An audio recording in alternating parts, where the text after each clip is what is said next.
Hello, I'm Gabe Green, and this is Crash Course Movie Analyzation, and today we're going to be discussing the colorful and quirky, yet also frightening minds of Willy Wonka and Roald Dahl's live-action portrayal. Yes, although bright and happy, there are a few subtle similarities between Dahl's imagination and a few moments from history, which will be covered today on Crash Course Movie Analyzation. Da-da-da-da, da-da-da-da, da-da-da, something else. The Atlantic Slave Trade. The Atlantic slave trade was the mass transportation of Western Africans to the Americas, setting them up to work on fields or plantations, as well as setting a pattern of racism there. Although changed from African pygmies in the novels to being from Loompa Land in the 1971 film adaptation, the films include many inferences to the transportation and the racism that came along with the Atlantic slave trade. I never saw anybody with an orange face before. Well, they can't be real people. Well, then you know all about it. And what a terrible country it is. Nothing but desolate wastes and fierce beasts.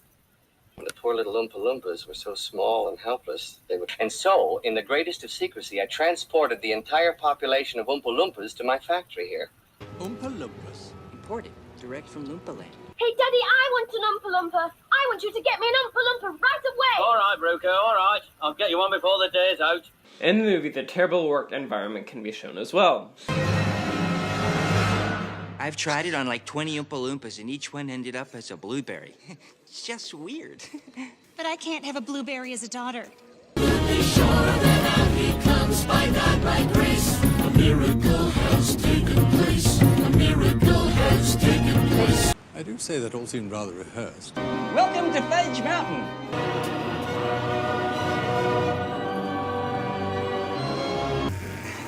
I'd rather not talk about this one.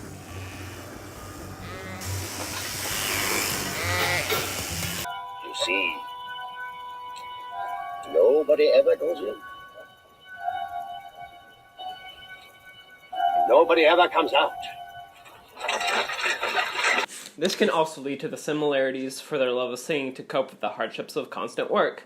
I'll be so glad when the sun goes down. When the sun goes down. I'll be so glad when the sun goes down. When the sun goes down. What do you get when you guzzle down sweets?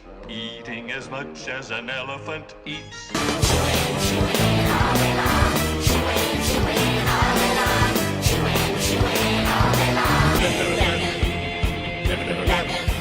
It wants the senses in the head. It keeps imagination dead. It clogs and clutters up the mind. Industrialization and capitalism.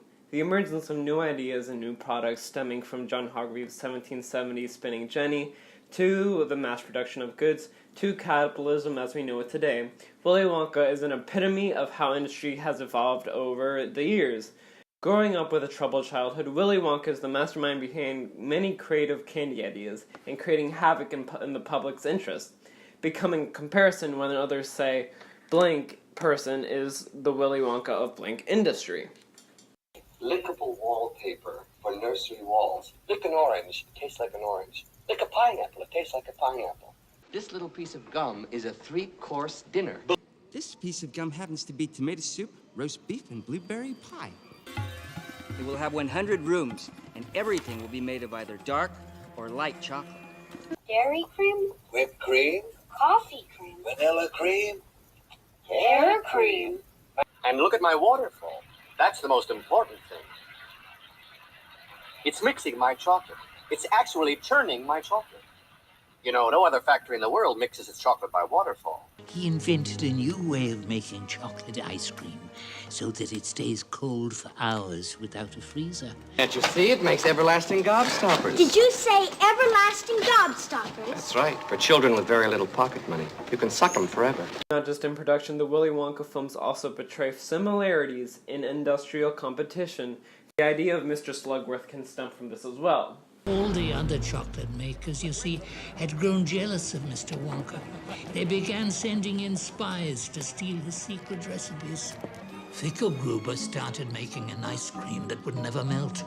Prodnose came out with a chewing gum that never lost its flavor. Then Slugworth began making candy balloons that you could blow up to incredible sizes. Mr. Wonka, I don't know if you remember me, but I used to work here in the factory. Were you one of those despicable spies who every day tried to steal my life's work and sell it to those parasitic copycat candy-making cads? No, sir. And wonderful. Welcome back. Mr. Wonka is at this moment working on a fantastic invention. The everlasting gobstopper. If he succeeds, he'll ruin me. So all I want you to do is to get hold of just one everlasting gobstopper and bring it to me so that I can find the secret formula. The films also showcase the ups and downs of the treatments of the workers/guests in correlation with the Oompa Loompas before labor unions and labor laws. Floods, fire, frost of frippery. Accidents? What kind of accidents? I didn't know we had to sign anything for this tour. I can't see what it says in the bottom. I assume there's an accident indemnity clause. Never between friends. Under Section 37B of the contract signed by him, and you can read it for yourself in this photostatic copy, I, the undersigned, shall forfeit all rights, privileges, and licenses herein and herein contained, etc., etc., fax mentis incendium gloria culpum, etc., etc., memo bis punitor delicatum. Shouldn't you be wearing rubber gloves? You'll have the health inspectors after you know that, don't you? Violet, you're turning violet.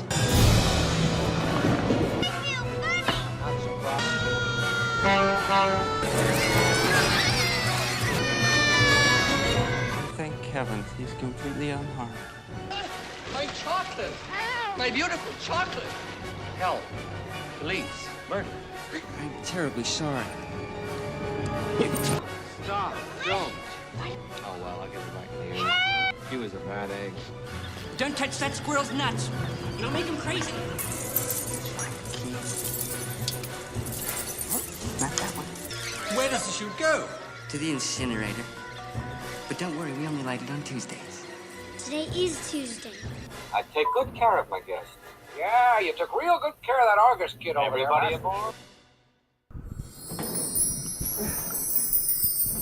And now time for the open letter. The Baroque assault. Oh wait, but first let's check what's in the secret compartment. Blueberries? What's this? Oh, right. Don't worry, you're not the only one who's thought about what it would be like to grow up into a big blueberry before. Wait, what does this have to do with history at all?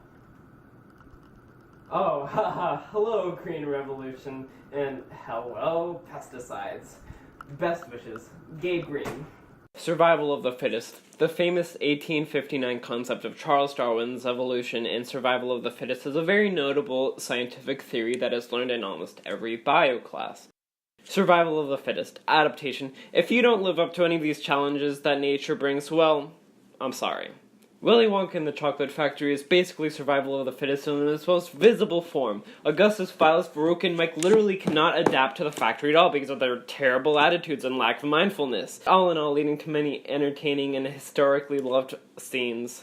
Hashtag no remorse. He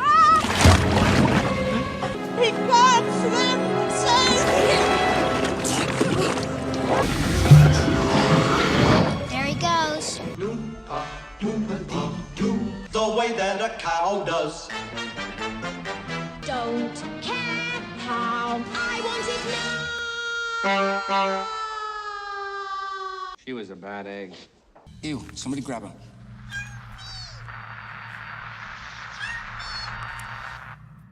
Oh, thank heavens, he's completely unharmed. Anyways, Charlie Bucket is the only one who survives till the end due to his patience, kindness, and mindfulness to the world around him, eventually getting the offer to own the factory himself. Mr. Wonka?